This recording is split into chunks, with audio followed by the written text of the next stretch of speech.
I always understood that there really was no difference between me and the audience. At times, I might have had better shoes, but at the core of what really matters, that we are the same. And you know how I know that? Because all of us are seeking the same thing. You're here at this fabulous school, and we'll go out into the world and each pursue based upon what you believe your talents are, what your skills are, maybe your gifts are, but you're seeking the same thing.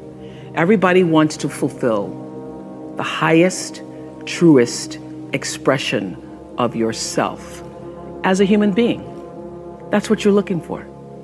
The highest, truest expression of yourself as a human being.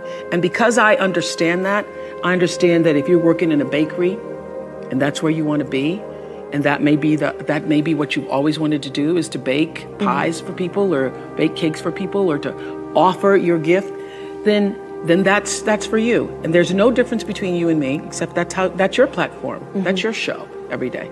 So my understanding of that has allowed me to reach everyone. And there's no way that you wouldn't, because that's what I truly feel. The way through the challenge is to get still and ask yourself, what is the next right move?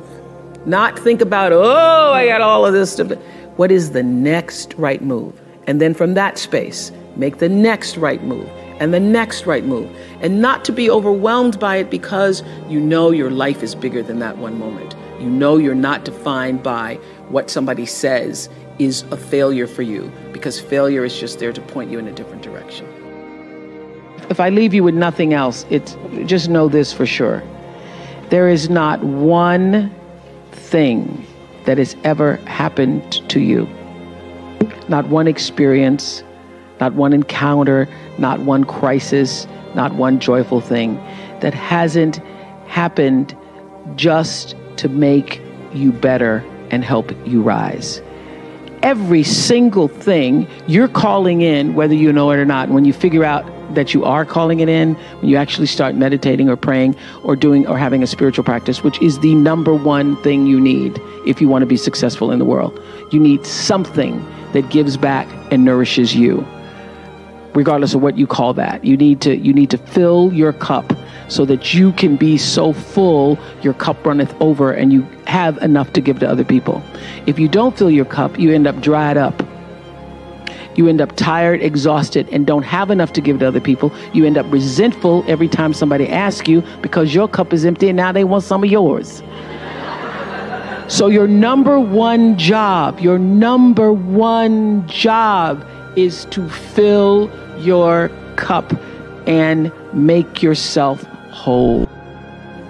So for me, the foundational base of empowerment, of entrepreneurship, of any kind of engagement, the foundational base of my success, of my well-being, my wholeness, my everything is knowing who I am and where I come from.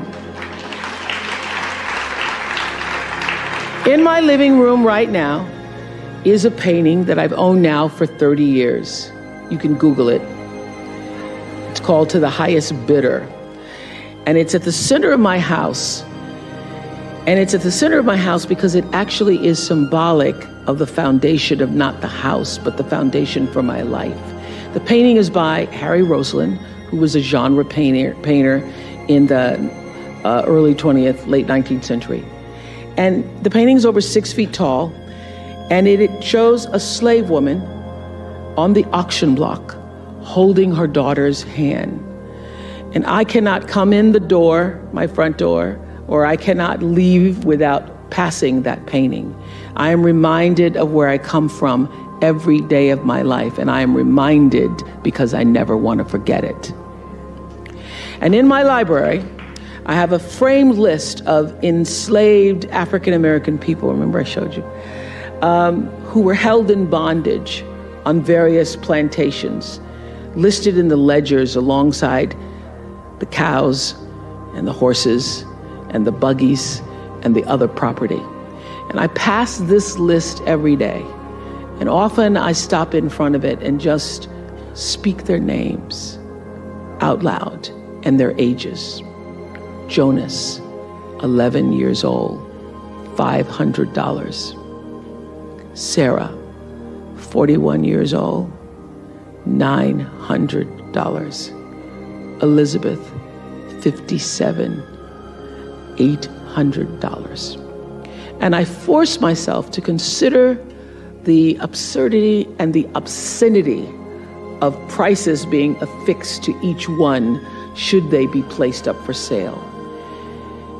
And I sometimes just pause before them with a prayer, particularly before I have to make a big decision about one of my companies or whether I move forward or whether I stay still.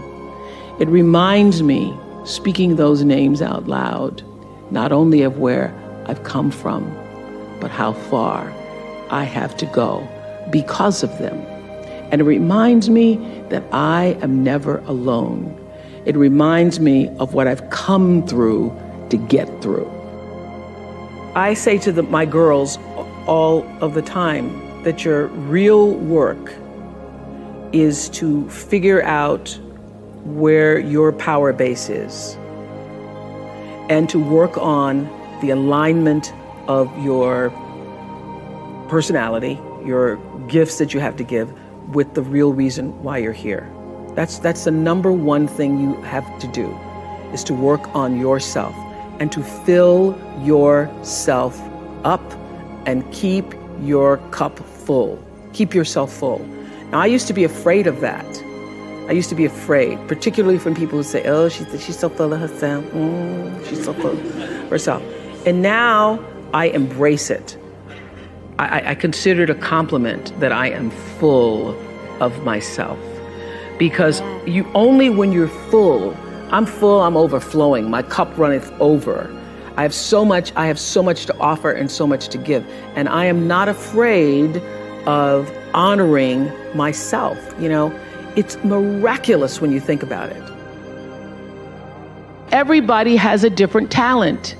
And the reason we're all so messed up is because you're looking at everybody else's talent and wishing you had some of their talent. All the energy that you spend thinking about, wishing about, being jealous of, envious of anybody else is energy that you're not only putting out is going to come back to you negatively, but you're taking that away from you. All your energy should be forced on, what do I have to offer? What do I have to give? How can I be used in service? Because Dr. King's message of not everybody can be famous, but everybody can be great, because greatness is determined by service. And there is not a job in here that you can do that you don't switch the paradigm to service and not make that job more fulfilling. I don't care what the job is. If you say, I'm a singer, I'm a dancer, I'm an artist, I'm a teacher, I'm a nurse, I'm a doctor, I'm a janitor, I'm a clerk, if you say, if I look at this from, how do I use this in service to something bigger than myself? It no longer becomes a job. It becomes an offering to the world. The first law is the third law of motion in physics, which says, for every action, there's an equal and opposite reaction. And we showed that very beautifully in The Color Purple, when Miss Seeley says to Mr., everything you even try to do to me is already done to you. That is not just a rhetorical saying, that is law. That is Newton's third law of motion in physics, which says everything that goes out is coming back. It's just like everything that goes up is coming down. May take it a long time to come down, is coming down. Everything that goes out is coming back, it's coming back. So to answer the power of manifestation and meditation, what meditation does is sync you up with the source. What meditation does is allows you to literally tap into the power that created you, so that you are in alignment with that. And so when you carry that out into the world, everything that you do comes from the center of that alignment that's coming from the source that we call God, we call divine energy, divine intelligence, whatever name you want to give it to, we call life. When you are synced up with life, life just gives to you.